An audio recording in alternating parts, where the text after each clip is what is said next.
Right, troops, welcome to the Anvil Power Hour, where me and Chris are gonna waffle shite for anywhere between 30 to 45 minutes, maybe even a full fucking hour. I'm Craig, and that over there is Chris. And I Hello. guarantee you, when I have planned this, he's probably going to be over here. But who the fuck knows? We'll find this out. This is a bit of a fucking botch job. We'll get there in time. So, how these sort of chats are going to go is we're gonna break them down into three sections. And if I'm smart, you'll see some spots in the timing on YouTube here. But first section is going to be just a general chat about our personal lives because we're super fucking interesting. Aye. Our second one is going to be some chat, general chat about strongman, and our third content is going to be a little bit of chatting about like the coaching element of things, what you see Team Anvil and general whatever I want to fucking talk about for a bit. And Chris is here to be my sounding board plus throw his insights into things because Yep. past little bit of information, me and Chris, we've been coaching now for fucking forever. And A long time. A long, yeah, long time.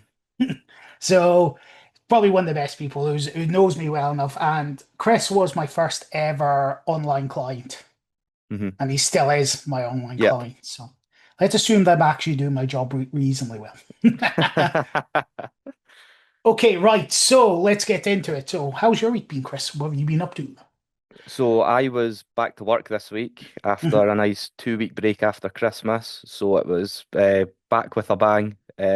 Yeah. Yeah, the 2 weeks were great because I work in construction. So for people that don't know, I'm a IT technician for a construction company. Um, on the lead up to Christmas, it was full force, 100 mile an hour, and then to have a nice 2 weeks off, just to reset, relax, and now it's back with a bang again. Yeah. Um, How's training been this week? it's been really good. It's been really good. Obviously over Christmas, it was a deload over Christmas, which was nice. Reset the body, reset the mind, and then back into full flow again this week, which has been great. It's nice Yeah, to get yeah. back No, into it. that's totally fair. Like I myself, training's gone not too bad this week. I'll put it as a win considering all the fucking shite that I've been dealing with the last couple of weeks. Um, Turns out that trying to train with a fucking testosterone level of a fucking small baby child is actually quite difficult. Who'd have fucking thought it? Who would have thought Um, that? but we've wrapped this week up, I think nearly 3 kilos down on the initial set. So yeah, two and a bit, 3 kilos down. So we've got a good start to the week. Hmm. So we'll just see how it goes. But my training's gone okay. Like I am starting to get over the mass levels of fatigue that Yep. I've been dealing with. Ironically enough, one of the big things for guys and girls out there that don't know about low testosterone is fatigue and muscle weakness are the two of the most common things you deal with. And congratulations, that's how I felt this week. Like, It's a but losing yeah. battle, that. It's a It losing is, battle. yeah, and I'm only going to get worse as I get older. And the fucking thing right now is I'm waiting for the endocrinologist to get in contact with me, and that ain't gonna happen anytime soon because Nah. bless our NHS, it does a lot of good things, but waiting for appointments about hormone stuff is a fucking pain in the arse. Like I've spoken to ladies about it, Hmm. like on their hormone stuff. Like it is just fucking drama upon Yeah. drama, but we'll get through it. We'll get through it. Uh, yeah, so all in all, training's going quite well. Coaching this week, my work's back to normal. So I think I had some like 20 odd programs to prep this week, And which that'll is be it never. straight into competition season again as well. So Yeah, that'll so be we keeping you busy with have some of the guys. one, two, I think we've got four on comp prep now. We've Yep. got one who's getting ready. One of my powerlifters is looking to try and get comp early on this year. We Holly, now that all our exams and stuff are out the way, Good. she's looking to get into her next comp. And Wayne is looking at comp, but he's looking later on in the year because he's like a gazillion years old, so he needs like plenty of prep time because the old man like is fucking old. Like his service number is tattooed on the back of his legs, and it's 11901. But he'll have that old man strength though, Yeah, surely. yeah, definitely. Like he fucking like he honest to God, like you look at him, you think to yourself, like that man's fucking built like the gable end of a brick shit is. Like, t takes his top off, and you'd be like that going, "Are you a runner?" He's like, "Stop fucking telling me I'm a runner. I hate that. Like, I want to look like I actually fucking lift." But I mean, he's a man that looks good with his top off. I'm just gonna say that. Like, I'm not gay, but he looks good with his top off. Uh, that seems to be quite a common theme now in Anvil Wales. Yeah, like we're getting into our sort of stripping fat and getting lean as fuck face Yep. of Anvil, which, hey, look, if it works, it works. Like, one thing that, as you said the other day in our client call, was that it's easy working with me because you don't need to change coaches when you need to change goals. No, you've got everything in the background. You've got all those tools there. So if you do want to go from strongman to powerlifting to Uh-huh. stripping fat back and try to look better, you do have the Yeah, skill set for that. yeah, definitely. And I think in that case, it's more about just being a fucking good coach than anything else. Yeah.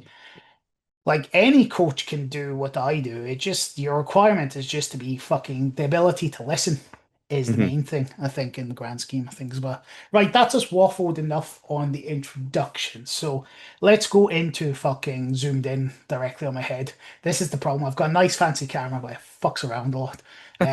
So let's move on to the next topic. And our next topic is our strongman section.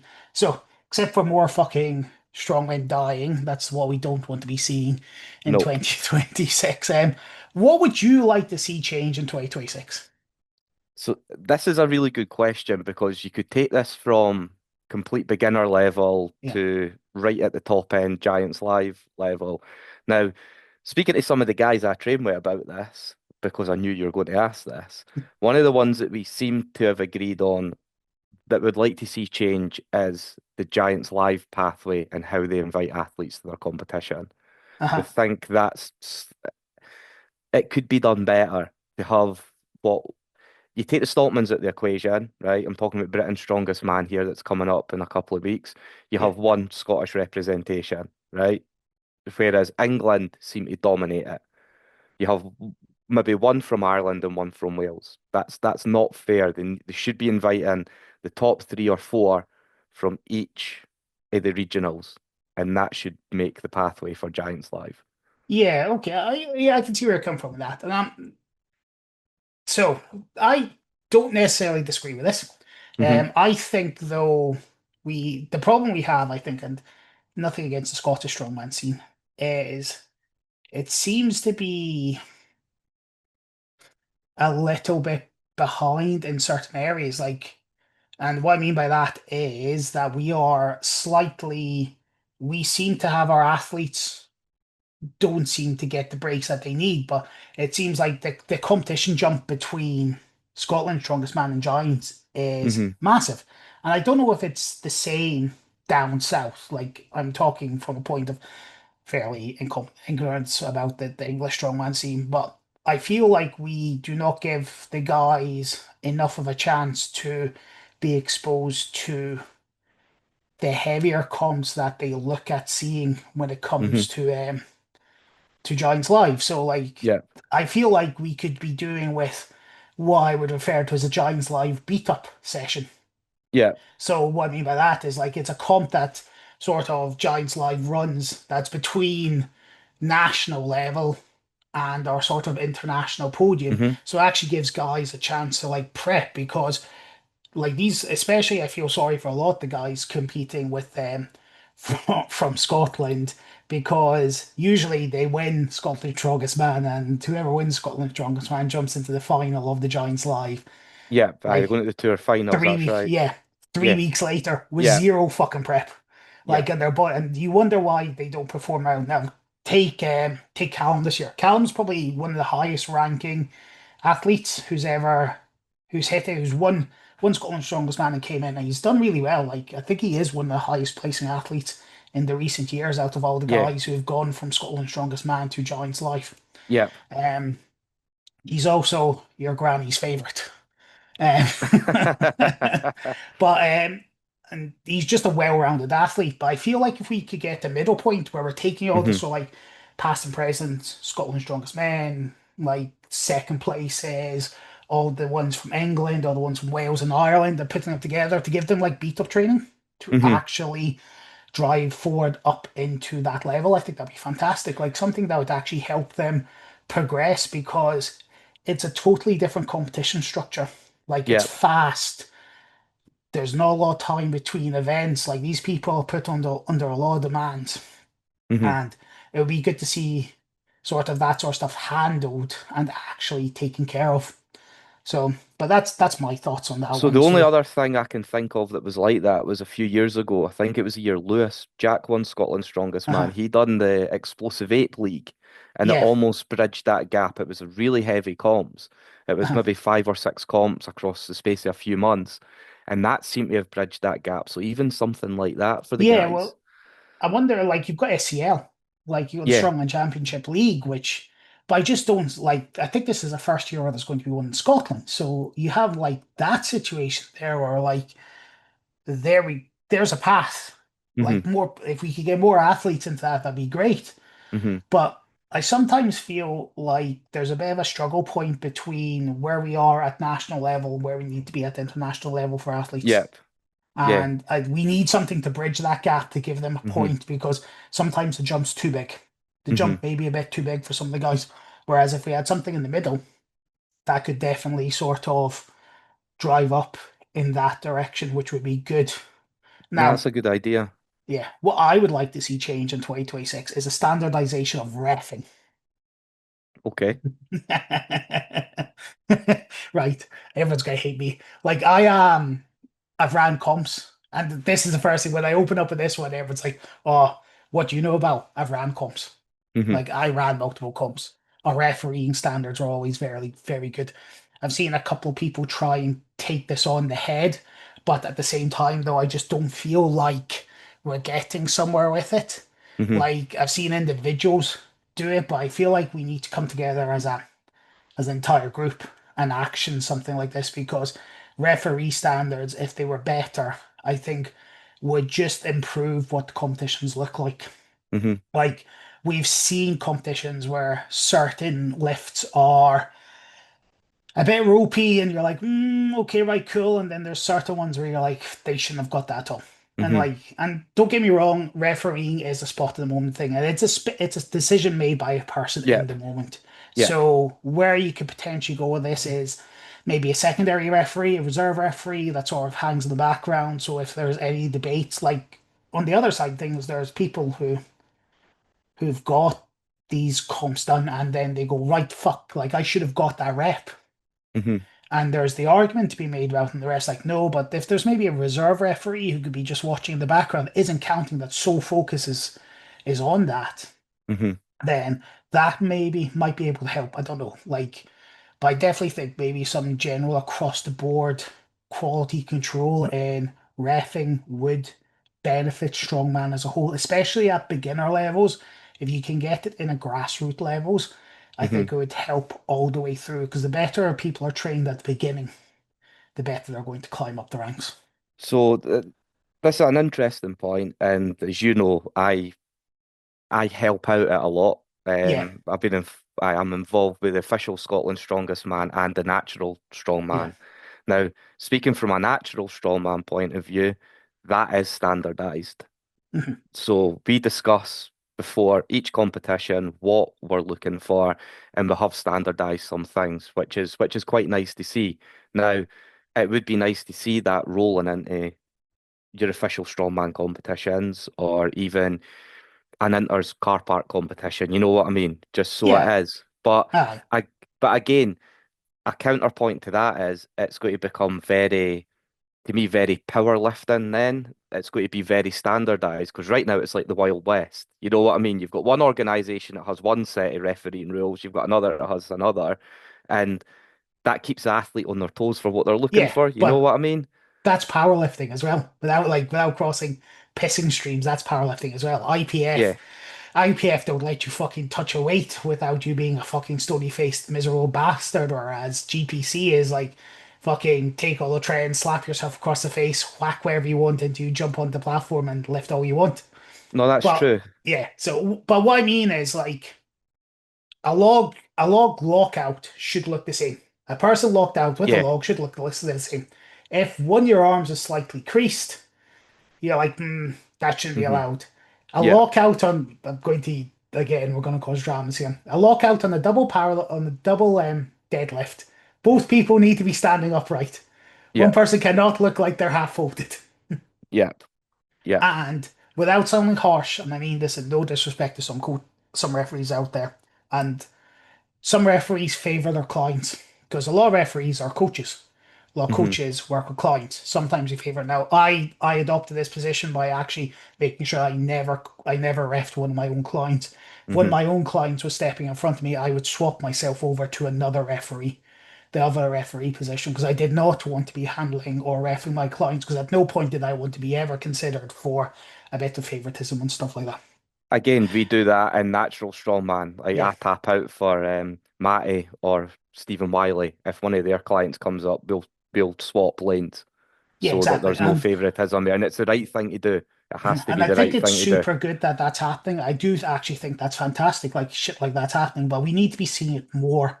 Now, I get it, you can't get it at every single competition, but I feel like a better quality of refereeing across the board will be better. Hmm. Like, and I'm just like, it doesn't necessarily need to be totally standardized. Everything can look slightly different, but certain base things need to be the same. Like a lockout on a circus dumbbell is a big one where you tend to see a lot of diverging opinions on and stuff like that, and what's a lockout on the circus dumbbell and what's not. Hmm. Um, Stone to shoulder, sandbag to shoulder, all these kind of things. Like there's certain like the big core ones, less of a concern. Like we Hmm. mostly know when a deadlift's locked out, but when it comes to things like sandbag to shoulder, like how much is sandbag sitting across the front of the Yeah. chest, like how much Yeah. of it's sitting on the shoulder, what happens if like short climb, like short athletes, like suffer massively from this because when the sandbag's nearly half the size of you, putting that fucker up on your shoulder, it's definitely going to look like it's leaning more across the fronty and stuff like that. So Yeah, of course. a standardized the more rarer events, I think, Yeah. probably beneficial and stuff like that. They are, and those are difficult events to referee. I Yeah, mean, every comp I've done at Natural Strongman this year has had something to shoulder, and yeah, it is difficult. And for a lot of them, I like getting on my feet for it yeah, because you can almost walk around the athlete and have a look. Like yeah. good example was Champion of Champions down in Birmingham. It was everything but a stone to shoulder. Myself and Jamie Kleiman were on our feet, so we could move round the athlete and get a look at how it Yeah, how it and was exactly, looking. and but that's showing a better quality of coaching. So rather than just being like a bare quality of reffing, sorry, rather Yeah, than just being in your seat, you're actually up looking around, making sure. And yeah, like refereeing doesn't have to be from the one seat in front of you. Refs no. can get up and move, like they can Hmm. look around you, they can see things. But it's also up to the athlete at this Hmm. point to mention things. For example, I remember when I was reffing at one competition. One of the lads said, I've done both my biceps, so I can't lock my arms out. So the first thing I did was during the event in his warm up stuff, got him to call me over when he was about to do his lift, and I looked to see what the lockout for him looked like. Yeah. So I was like, right, fully lock out a warm up shoulder press on the log so I know exactly what I'm seeing. And then when he came up to the platform, I was like, right, this is what I'm looking for. I know Hmm. he's got slight shortening because he's torn both his biceps. He's had them surgically reattached, so he can't fully lock out his arms. There is a bit of a dent in them, but I know what a fully locked out thing looks like. And I think as Yeah. a benefit for athletes out there, if you do have an issue like that, fucking speak to the refs ahead of them. The refs are generally decent folk. They'll listen to you and they'll take it because Yeah. they want you to enjoy. They don't want you to have a bad time. They want you to enjoy. They're not going to penalize you for physical issues. They're going to No, not at penalize you all. for being a prick. And I think one of the things that some athletes need to realize as well is we are there on their side. We want you to Yeah, get the rep. We're not there to be mean or take reps away. We want you to succeed and get the rep. That's why we're there. exactly. Like we're here to make your day as enjoyable as possible. Exactly. We want to see people Yeah. hit reps, get Yeah, like PBs, win comps, PRs. whatever. The Yeah. worst thing about being a referee is you can't fucking shout people on. That's the worst thing about referees. Yeah. Sometimes you just want as a ref to be going fucking get done, like keep on going, keep pushing. Hmm. But we have to maintain a sort of level Aye, of professionalism yeah, almost. yeah. Yeah. We'll call it professionalism. We'll call it aloofness. Because we can't get involved. We've got to be those stony faced pricks that sit in front of you Yeah. going, good rep. Yeah. Oh, and also can we kill this downward sliding stuff? Like, as much as it's handy, it does look quite funny and dodgy when you catch him from the wrong angle. Aye, Like, no. can we swap to the left hand, please? Can we do the down hands with the left? Well, anything else you'd like to see changed in 2026? For beginner and novice comps, I want to see it going back to basic strongman Mm, events. There's too many fancy events just now that are suiting people coming from CrossFit backgrounds. Everything's very athletic. Like I remember my first comp that you prepped me for, it was log for reps, deadlift for reps, yoke for distance, farmers for distance, stones. interesting. You don't Yeah. really see comps like that anymore. These, to me, these are bread and butter strongman events. Yeah, And so you it'd feel be, that. Sorry, I think continue. yeah, sorry, I just think it's starting to get away from there.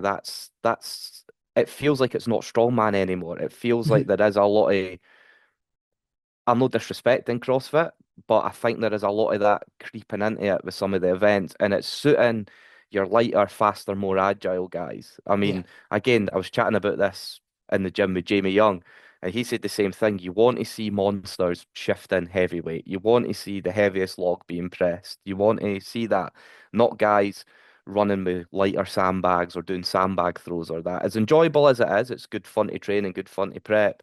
yeah. It's I think at beginner and novice level, it has to go back to the basic events again.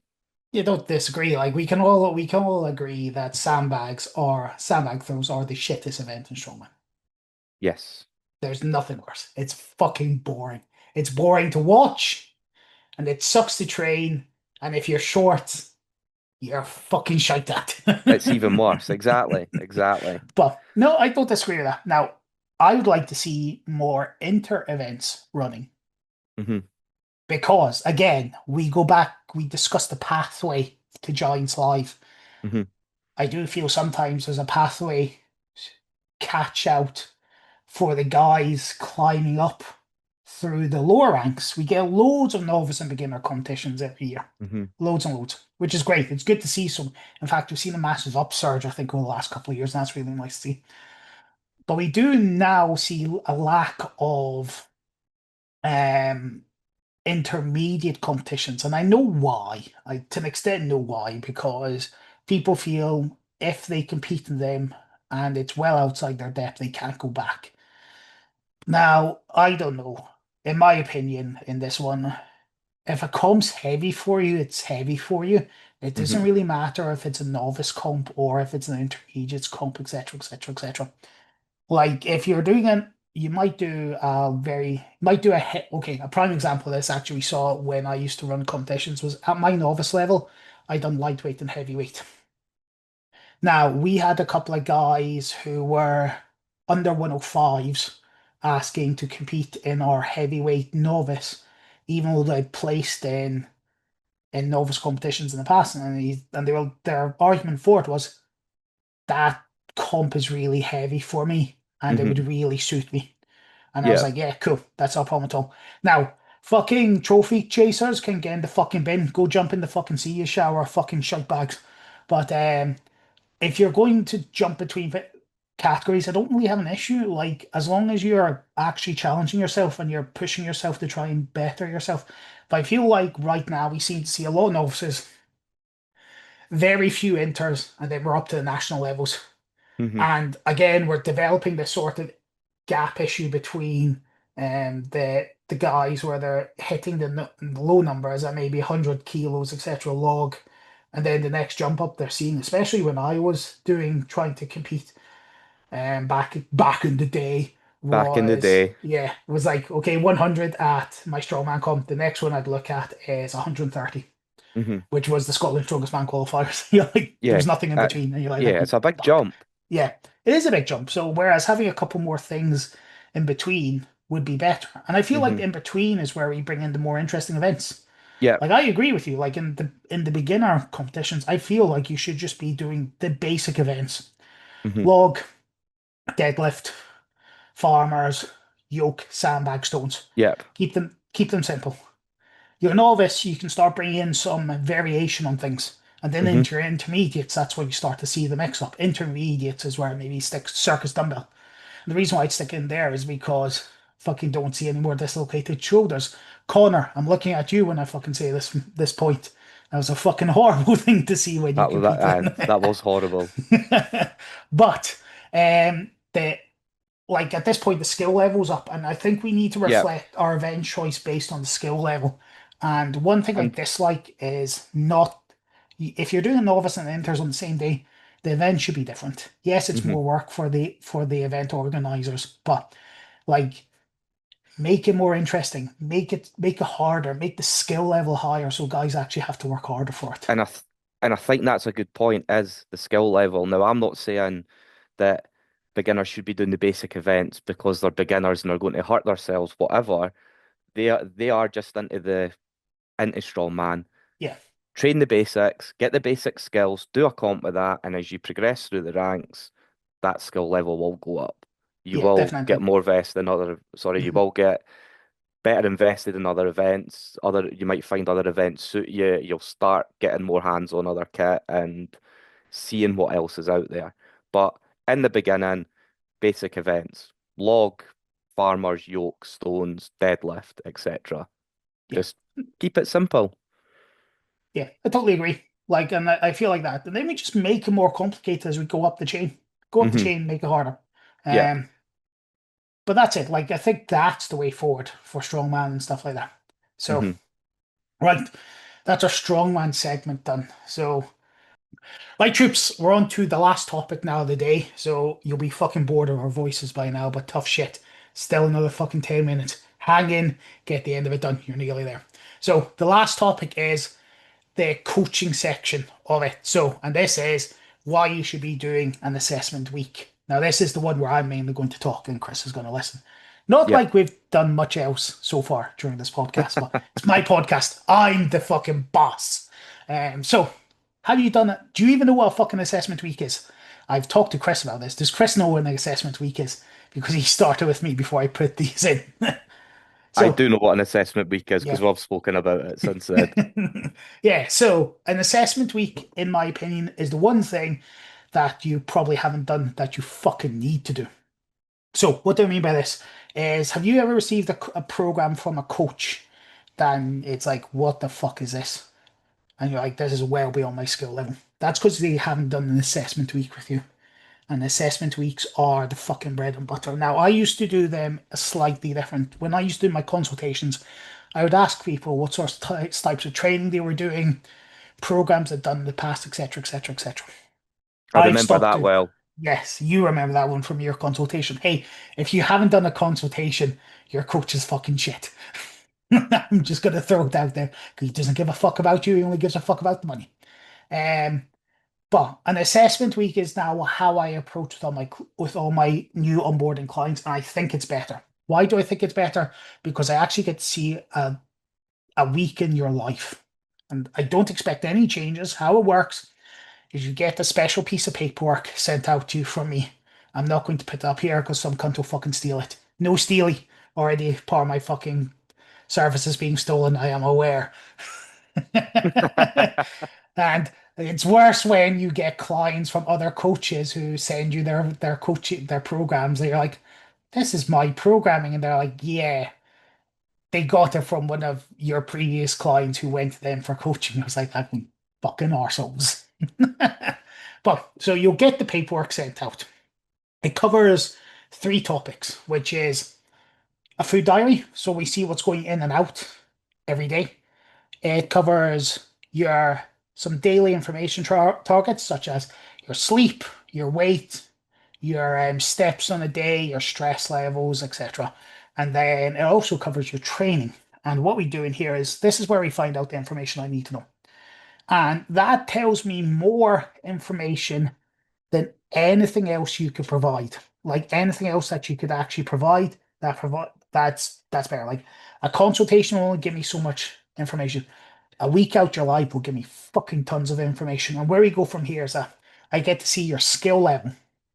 So from looking at your training, I can tell if you are machine based, if you enjoy free weights, etc., etc., etc. I can also see how you tend to prefer the lean in on your programming. So it gives me an idea straight away of where I want to go with your programming. So if you're brand new to training and you've only touched machines, giving you fucking strongman movements straight off the bat might not be the best idea in the world because the skill level might not be there. That being said, if you're someone who is got all your skill levels nice and high, so your strongman stuff, say you're doing strongman for instance, or powerlifting, and your skill and you're doing all these kind of nice complex movements, we know that your skill levels are nice and high, and we can probably give you more complex exercises. Whereas if we're if by proxy I look at your programming and you take the standard IPF approach to training, which is fucking 2 hours to warm up, 6 hours to do your fucking main movement, 3 hours to do the one accessory, and if you're lucky, maybe two or three dumbbell exercises at the end. I know there's probably massive gaps in your training, like in muscle strength, which is probably leading to where your problems are. Like, there's so much information I can be told from an actual week's worth of data. And what I also like is lifts to be sent through, so I can look at the lifts and I can and assess weaknesses and stuff like that. Your food diary, I don't expect people to change stuff when it comes to that side of things. I just want people to actually send me through their food diary so I can see what they're eating on a day by day basis. And some people can, because some people can't track. Some people have never tracked, and that's cool. If you haven't tracked, that's fine.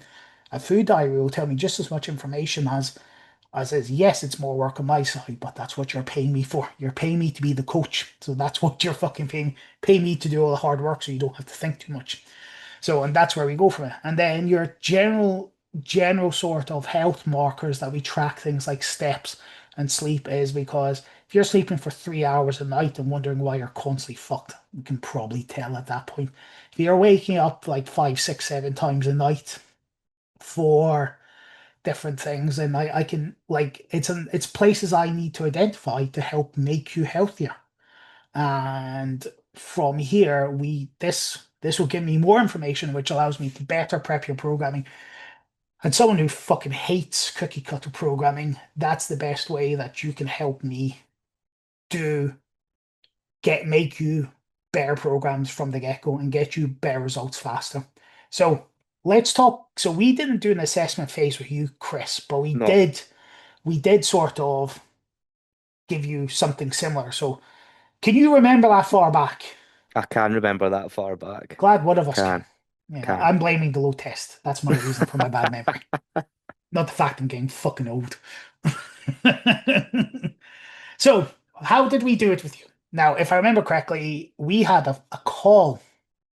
We We had a did. call then, So and it started off as just messages through Instagram. yeah, You then gave me a call and asked me to log stuff like what I was doing for training and pass that across to you. But at that time it was very basic. You know what I mean? It yeah, wasn't at the stage you've progressed this to now. It was how long you sleeping for at night, what's your general diet like, and what's your basic training like for a week. yeah, exactly. Well, And that's and like even back then, I was doing it. Like the idea behind that gave me more information than it I could have ever got from something else. and I think as well for me at the time, being your first online client, that was vitally important because I wasn't seeing you face to face. I mean, what it was maybe 8 months before I actually came through to Paisley and seen you. Yeah, yeah, It was came through to the old studio back in the days. exactly, yeah, it was a long time.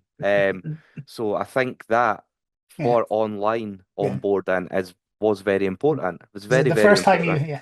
first time you met me was the same day that Steven smashed his face off the ground, wasn't it? He did, that's right. That is correct. That's a story for another time. We might do random coaching stories, but Steven smashed his face off the ground and fucking plastered the floor of my nice clean studio, covered in blood, the arsehole. And I Took me think too that long was to. and that was 10 minutes into that session as well. And I just driven Yeah. the best part of an hour and a half to get through there. The best thing about that one was the fact that we both were like, me and you're like, yeah, fuck it. And we just cracked on. Aye, And two of the boys with us were like, oh no, we're done now. We're done now. We don't feel aye, comfortable trading anymore. You were like, yeah, fuck it. It happens. aye. Just aye. Let's just crack on. Yeah. Big shout out to Big Rich who took Stephen to hospital. We weren't heartless and just left him there. We didn't throw him outside on the grass. We actually took him to the hospital because we're not arseholes. So that was your assessment phase. And the reason hmm why we do assessment phase is because fucking you actually get a good program out the other end.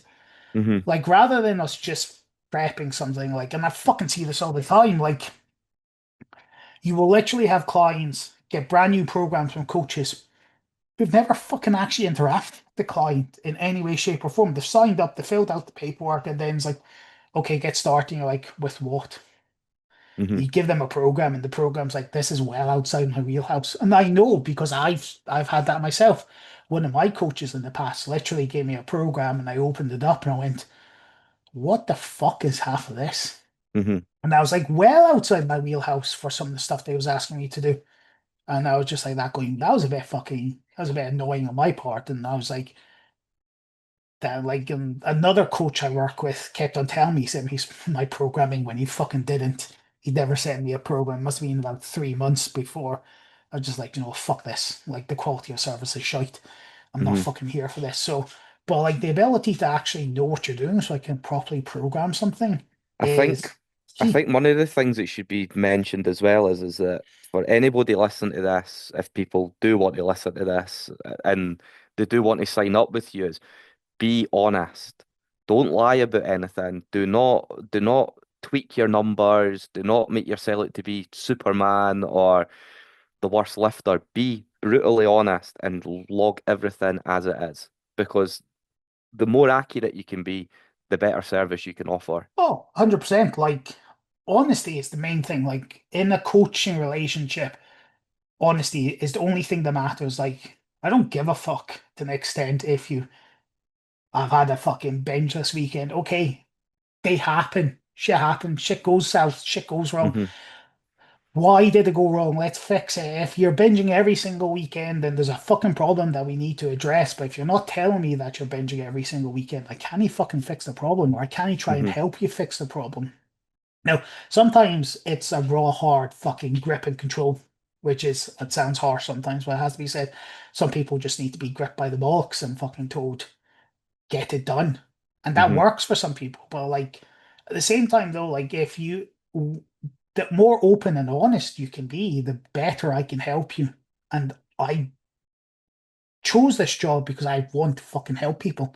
hmm Like, we'll talk about this another day, but like two of my most remembered clients I've ever worked with was Barbara Sharp and uh,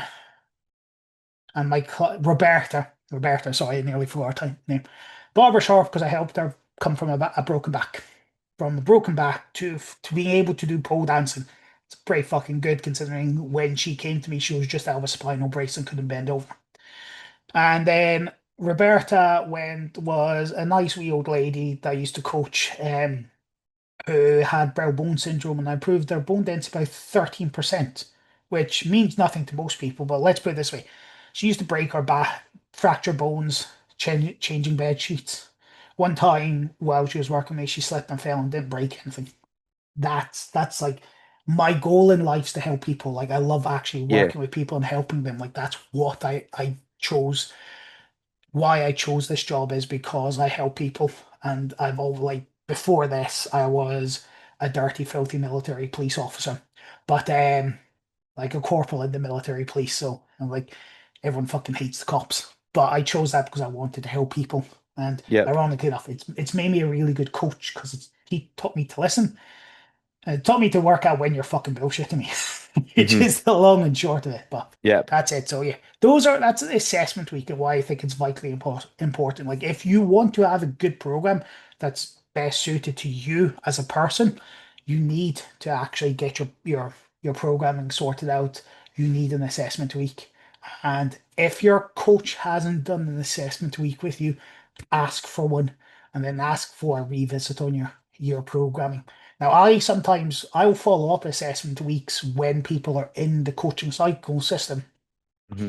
6 months down the line because I want to see where things are going right and where things are going wrong. So sometimes an assessment week is a very beneficial way of doing that. Now, we do check-in documentations, which include our video calls Yep. and our check-in videos, which is a way that we monitor it week by week. But sometimes we have to see what's happening in the grand scheme of things. And sometimes the odd assessment week every so often is not the worst thing in the world to help Hmm. clients progress forward and stuff like that. So, but that's it. And here endeth um Our first chat. our first chat. Yeah, so it's been not too bad. We're still within the hour. That's the good thing. So we don't have to think of a bare name for this because I really struggled and I came with Anvil Power Hour and I was like, that's it. Can't you think of fucking else? I've peaked in the terms of my life with that name. But yeah, so if you could do all the things down the bottom, like and subscribe and stuff. And if you've got any questions, stick them in the comments and I will have a look and I will get back to them. But thank you very much for your time. Yeah, Um, thank you. yeah, Chris, anything you'd like to finish off on? Just yeah, give us questions as well in the comments. Give us topics to talk about. If there's anything you think's missing or anything you want to hear about, we can waffle for 20 minutes about something as a topic. Definitely. So yeah, Definitely. please let us know. Yeah. But yeah, no, everything that we touched on today, especially the assessment week, but pay attention to that. That's vitally important. Cool. 100%. All right. And from that point, we will catch you later. Enjoy your night, troops. Goodbye. Bye bye.